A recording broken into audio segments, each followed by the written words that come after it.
तो चलिए बिना किसी देरी के सीधे आज के इस विषय में उतरते हैं। आज के इस चर्चा में हम धैर्य और लगातार मेहनत के विज्ञान को एक बेहद शक्तिशाली कहानी के जरिए समझने वाले हैं। और इसे सिर्फ दूर से देखने के बजाय क्यों ना इस कहानी को उस व्यक्ति की नज़र से समझा जाए जिसने इस पूरे सफर को जिया है। कल्पना कीजिए कि मैं ही वो किसान हूं, मेरे पास एक खाली जमीन का टुकड़ा है और दिल में एक बहुत बड़ी उम्मीद। मैंने एक बीज बोया था और बस यहीं से इस पूरे सफर की शुरुआत होती है। एक ऐसा सफर जो हमें सिखाता है कि जब मेहनत का कोई असर नहीं दिखता तब भी प्रगति कैसे चल रही होती है। मैंने वो बीज बोया और फिर 5 साल तक कुछ नहीं हुआ। जरा इस बात की गहराई को महसूस कीजिए, कुछ नहीं हुआ। हम सभी अपनी जिंदगी में कोई ना कोई बीज तो बोते ही हैं, है ना? शायद कोई नया प्रोजेक्ट, कोई नई स्किल सीखना या फिर कोई रिश्ता, और हमें तुरंत नतीजे चाहिए होते हैं। पर मेरे इस किस्से में मैंने उम्मीद से भरा वो पहला कदम उठाया, बीज को मिट्टी के हवाले किया और फिर सिर्फ और सिर्फ खामोशी। 1 दिन या 2 दिन नहीं, पूरे 5 साल का लंबा थका देने वाला इंतजार। एक ऐसा इंतजार जो किसी को भी अंदर से तोड़ देने के लिए काफी है, क्योंकि ऐसी हालत में तो यही लगता है ना कि पूरी मेहनत बस पानी में चली गई।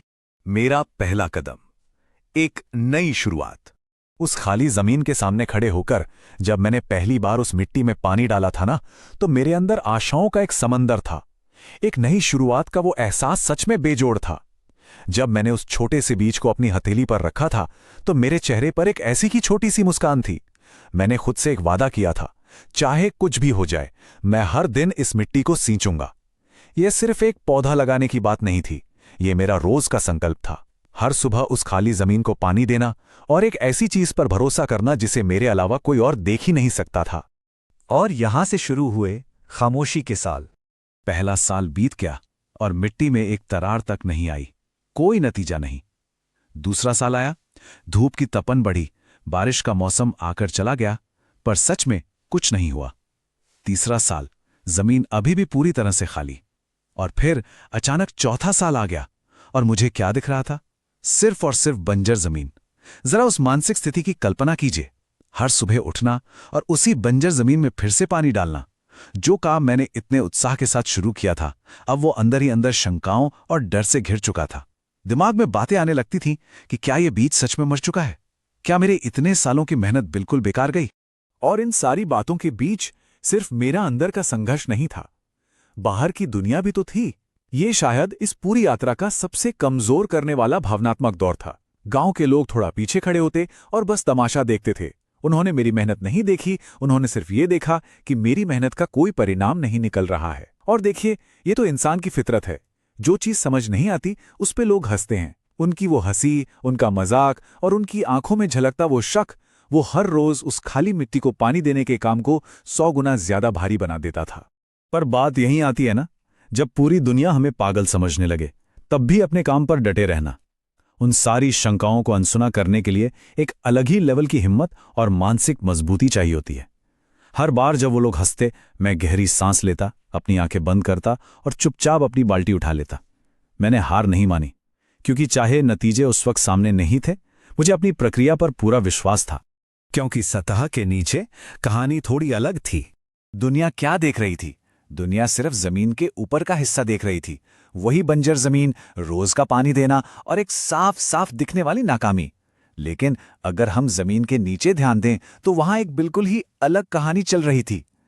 उस बीज ने ना ऊपर की तरफ बढ़ने से पहले नीचे की तरफ बढ़ना चुना। वहां मिट्टी के अंदर विशाल, गहरी और बेहद मजबूत जड़ें बड़ी तेजी से फैल रही थी।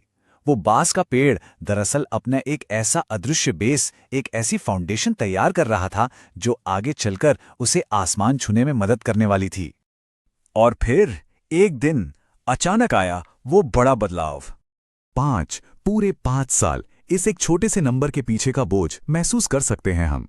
5 साल का इंतजार, दुनिया का मजाक और बिना रुके रोज की मेहनत। और फिर आखिरकार एक सुबह उस बंजर मिट्टी में एक हल्की सी दरार पड़ी और उस दरार को चीरते हुए एक छोटा सा, बेहद नाजुक सा हरा अंकुर बाहर निकल आया। वो सच में सिर्फ एक पौधा नहीं था, वो मेरे 5 साल के अटूट विश्वास की जीत थी। और उसके बाद जो हुआ वो तो किसी चमत्कार से कम ही नहीं था। 90। जो पौधा पिछले 5 सालों से जमीन के 1 इंच भी ऊपर नहीं आया था ना, वो अचानक आसमान की तरफ ऐसी तेजी से भागा कि पूछिए मत। एकदम रफ्तार से बढ़ते हुए वो बांस का पेड़ सीधा 90 फीट की ऊंचाई तक जा पहुंचा। और जानते हैं सबसे चौंकाने वाली बात क्या थी? 6 इस इतनी विशाल 90 फीट की ऊंचाई को छूने में उसे सिर्फ 6 हफ्ते लगे। जरा सोचिए, कहां 5 साल की खामोशी और कहां सिर्फ 6 हफ्तों में 90 फीट का विकास। तो क्या वो पेड़ सच में सिर्फ 6 हफ्तों में बढ़ा? बिल्कुल नहीं। अगर उन 5 सालों में वो अनजान सी गहरी फाउंडेशन नहीं बनती तो ये 6 हफ्तों का अचानक विकास कभी मुमकिन ही नहीं होता। आइए अब इस विकास की मानसिकता यानी इस ग्रोथ माइंडसेट को समझते हैं। अब हम इस किसान की कहानी से थोड़ा बाहर आते हैं। अगर हम इस पूरी चर्चा को एक व्यापक मनोवैज्ञानिक दृष्टिकोण से देखें तो समझ आएगा कि ये बात सिर्फ खेती किसानी की नहीं है। यह हमारे दिमाग, हमारी आदतों और हमारे विकास की मानसिकता के बारे में है। इस पूरे सफर से 3 सबसे जरूरी बातें निकलकर सामने आती हैं। पहली, अपनी जड़ें मजबूत करना, क्योंकि सफलता कभी भी रातों रात नहीं दिखती। दूसरी, धैर्य रखना। और तीसरी, अपनी प्रक्रिया पर भरोसा करना। ये कहानी साफ साफ साबित करती है कि अगर हमें नतीजे सामने नहीं दिख रहे हैं तो इसका मतलब ये कतई नहीं है कि प्रगति नहीं हो रही है। इसका बस एक ही मतलब है कि एक अदृश्य बेस, एक ऐसी नींव तैयार की जा रही है जो आने वाले उस बड़े और विशाल विकास का भार उठा सके। जब हमें लगता है कि हमारी इतनी कड़ी मेहनत का कोई फल नहीं मिल रहा, तो असल में हम असफल नहीं हो रहे हैं, हम बस अपनी जड़ें मजबूत कर रहे हैं। और ये एक ऐसा सच है जो हम सबके सामूहिक मानवीय अनुभवों से बहुत गहराई से जुड़ता है। हम सभी की जिंदगी में एक न एक बार वो दौर जरूर आता है जब हम अपना सब कुछ किसी एक चीज में झोंक देते हैं, लेकिन बदले में सामने कुछ नहीं दिखता। ऐसे समय में अक्सर हम खुद को हारा हुआ मान लेते हैं। पर दोस्तों, सच्चाई ये है कि हम हार नहीं रहे होते, हम तो बस अपनी उन जड़ों को इतना मजबूत कर रहे होते हैं ताकि जब वो सच्ची सफलता आए तो हम पूरे दम के साथ उसे संभाल सकें। तो इस पूरे विश्लेषण के आखिर में हमारे सामने एक बहुत ही गहरा सवाल आकर खड़ा होता है। हमारी जिंदगी के वो ऐसे कौन से हिस्से हैं, वो कौन से प्रोजेक्ट या सपने हैं जहां हमें ऐसा लग रहा है कि कुछ नहीं हो रहा? क्या वो सच में फेल हो रहे हैं, या फिर क्या वो खामोशी में अपनी जड़ों को गहरा और मजबूत कर रहे हैं और बस अपने उस सही समय का, अपने उस 5वें साल का इंतजार कर रहे हैं? इस सवाल पर थोड़ा रुककर विचार जरूर कीजिए। हमारे इस विश्लेषण में आज शामिल होने के लिए बहुत बहुत शुक्रिया। सीखते रहिए और हाँ, अपनी प्रक्रिया पर अपना विश्वास हमेशा बनाए रखिए।